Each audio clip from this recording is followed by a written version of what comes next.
Hello everyone! Samahan niyo ako sa aming day tour sa Ninh Binh, Vietnam at dito sa akin first ever video with voiceover. So, ito nga yung daan papunta doon. Makikita nyo na parang sa Pilipinas lang din yung landscape nila.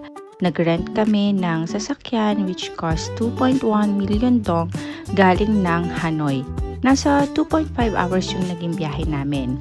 Tapos, ang first stop namin ay ang Trang An.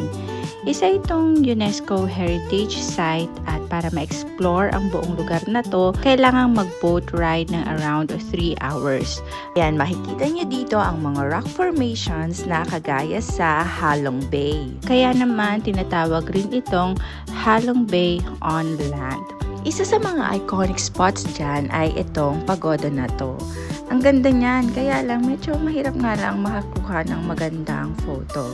May mga nadaanan din kaming mga cave dyan na kagaya nito. May mga lugar dyan na kailangan namin yumuko kasi masyadong mababa yung roof ng cave.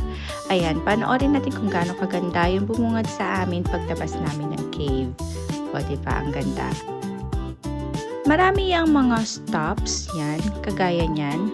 Pero ang napili naming puntahan ay kung saan naroon itong temple na ito. Buti nag-stop over kami dyan kasi sobrang ganda. Ayan, si boss papasok na siya ng temple dyan.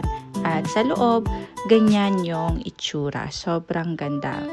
After dyan, bumalik na rin kami at ayan, tumutulong na si boss ko na magsagwan.